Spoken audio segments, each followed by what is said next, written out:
입니다.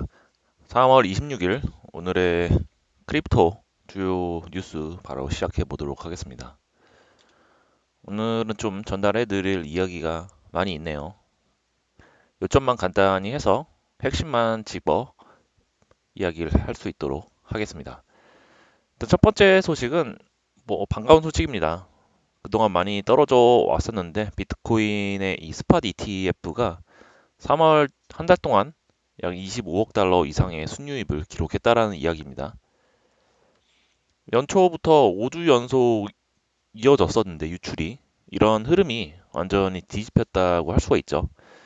아직은 가격이 7만 1000달러 수준에서 멈춰 있지만 계속 들어오고 있어요. 돈은 계속 들어오고 있는데 가격이 오르고 있지 않은 상황이죠. 왜냐하면 아무래도 온체인 수요가 아직 따라오지 않고 있기 때문이죠.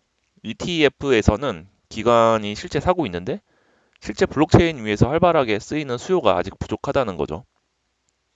그리고 오늘의 공포 탐욕 지수는 14, 거의 11주 만에 최저치라고 할 수가 있습니다. 거의 극단적인 공포 상황에서 이 기관이 사고 있고 이 소비자, 리테일은 계속 팔고 있다는 거죠.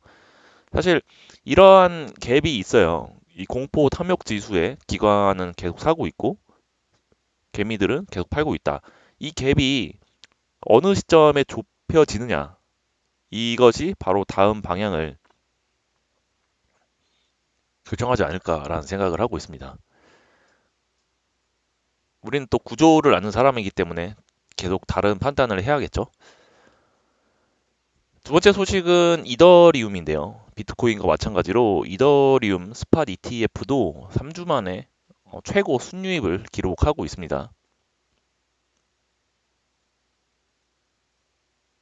3월 17일에만 하루에 1억 3,820만 달러가 들어왔어요. 이 중에서 이 블랙록의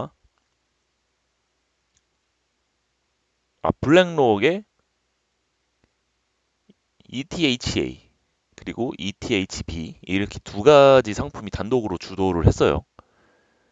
그리고 이더리움의 이 레이어 2 일 거래량이 거의 820만 건으로 820만 건으로 넘어다라는 얘기죠. 주간 기준으로 봤을 때는 4%나 성장한 숫자라고 할 수가 있습니다. 이게 같이 봐야 하는 이유가 있는 게 블랙록이 이더리움 ETF를 사들인다라는 것은 단순하게 이더리움 가격에만 베팅을 한다는 게 아니에요.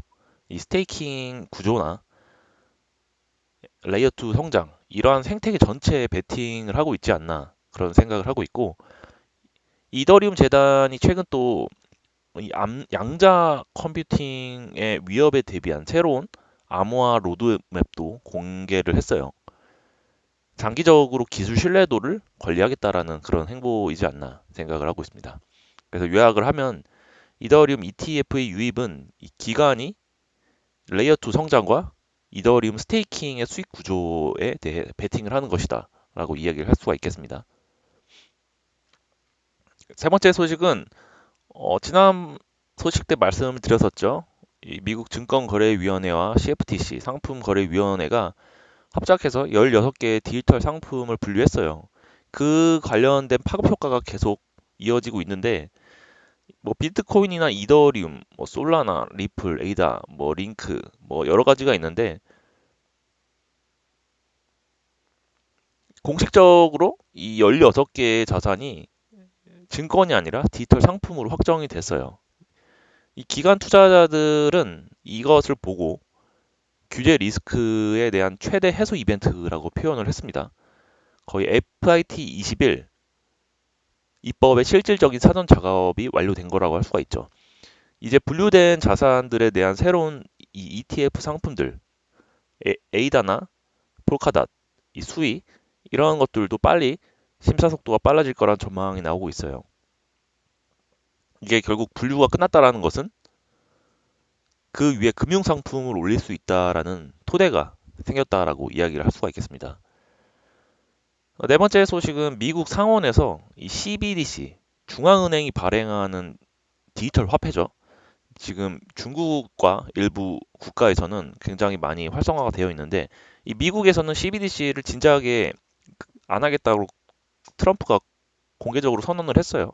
근데 이제 상원에서 이 CBDC 금지 조항을 이 89대 10으로 거의 압도적 표결로 통과를 시켰다는 이야기예요. 2030년 12월 31일까지 뭐 거의 안 하겠다라는 얘기죠. 이때 가서 갑자기 할 수도 없는 노릇이고 이게 왜 중요한 뉴스냐? 이 정부가 직접적으로 디지털 화폐를 발행하는 길을 막아버렸다. 그렇다면 결국 이 디지털 달러는 민간에서 만드는 스테이블 코인이 될 수밖에 없는 거죠. 그렇다면 테더와 서클이 사실상 유일한 디지털 달러 역할을 하게 되는 거고 이 지니어스 액트죠. 지니어스 액트로 인해 스테이블 코인의 규제 프레임이 만들어졌고 동시에 CBDC는 금지를 했고 미국은 달러 패권을 위한 민간 스테이블 코인을 통해 이것을 지키겠다는 결정을 내린 거죠. 결국 이 흐름은 스테이블 코인 시장에서 눈을 떼면 안 된다라는 이야기를 해주고 있습니다. 다섯 번째는 이 프랭클린 템플턴이죠. 이 암호화폐의 금융 떠오르는 샛별인데 이 온도 파이낸스도 잘 알고 계실 거예요. 온도 파이낸스와 프랭클린 템플턴이 합작해서 이 전통적인 금융 상품을 블록체인에 올려 24시간 거래할 수 있는 서비스를 출시를 했습니다. 이 주식시장은 월요일부터 금요일 오전 9시 30분부터 오후 4시까지만 열리는데 이제 이러한 룰이 깨진다고 볼 수가 있죠. 지난주 하원 금융위원회가 토커나이제이션 청문회를 열었어요. 온체인의 RWA 시장이 지금 120억 달러를 넘긴 이 시점에 의회가 직접 속도를 결정하겠다라고 나선 거죠. 앞으로 이제 주식이나 채권, 부동산이 블록체인 위로 올라오는 흐름 계속적으로 만들어지지 않을까 하고 이제 언젠가가 아니라 지금 벌어지고 있는 일이라고 할 수가 있습니다. 이 인프라가 깔리는 속도가 굉장히 빨라지고 있고 앞으로 이제 주식, 채권 모든 이 금융 상품이 온체인으로 다 올라오게 될 거예요. 그렇게 되면 이 온체인을 분석하는 거가 굉장히 중요해지겠죠.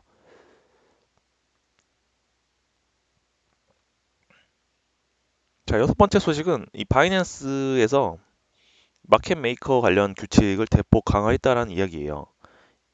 이 수익 공유 약정이나 보장 수익 약정을 전면적으로 금지를 하고 이 토큰 발행사에게는 모든 파트너를 공개하도록 의무화했습니다. 이게 무엇을 의미하냐? 지금까지 일부 프로젝트가 마켓 메이커에 수수료를 주면서 이 토큰 가격을 인위적으로 펌핑해달라는 이런 계약을 맺어왔어요. 이런 것들을 공식적으로 금지를 한 거죠. 사실 이건 바이낸스 혼자 결정한 것이 아니라 규제 환경이 계속 바뀌면서 거래소 스스로 선제적으로 자정 작업을 시작을 한 거죠. 우리나라 업비트나 바이낸스도 빨리 이런 것을 했으면 좋겠네요. 결국 이 투자자들이 들어올 수 있는 시장을 만들기 위한 작업이라고 할 수가 있죠. 따라서 시장이 스스로 성숙해지는 방향으로 가고 있지 않나라는 생각을 하게 됩니다. 마지막으로 이 유럽에 있는 최대 디지털 자산 운용사 코인쉐어스가 디지털 이 비트코인 변동성 지수를 기초 자산으로 하는 ETF를 SEC에 신청을 했습니다. 전통 금융의 이 빅스라는 게 있죠. 이 빅스라는 것이 있는데 이 공포 지수라고도 불리고 이 S&P 500의 변동성 자체를 거래하는 이 지수라고 할 수가 있는데 이거를 크립토 버전으로 만들겠다라는 거죠. 이 스팟 비트코인의 ETF가 지금 나와 있고 이더리움 ETF도 계속 신규 유입이 가속되고 있죠. 그리고 뭐 여러 가지 알트코인들도 ETF를 심사 중에 있고 이제 변동성 ETF가 지금 나오려고 하고 있는 거예요. 4세대 크립토 상품이죠. 결국 크립토의 파생 상품 시장이 전동 금융 시장으로 성숙해지고 있다. 이 가격에 베팅하는 것을 넘어서 변동성 자체를 해지하고 거래하는 구조가 생기는 거라고 할 수가 있습니다. 오늘의 기사를 정리를 하면 ETF의 유입은 계속 되고 있습니다. 정말 가뭄의 단비와 같은 뉴스라고 할 수가 있고, 이 규제 프레임은 완성되고 있다. 이 전통 금융의 인프라가 이 크립토와 결합되는 속도가 빨라지고 있다. 하지만 공포 지수는 여전히 14. 시장 심리는 아직 차갑지만 기관은 사고 있다. 이것이 중요한 거죠. 그리고 제도는 만들어지고 있고 인프라는 급속도로 깔리고 있다. 구조를 보는 사람만이 이 계속 신호가 보일 수밖에 없는 그런 시장이지 않을까라는 생각을 해봅니다. 코인크래프트였습니다. 감사합니다.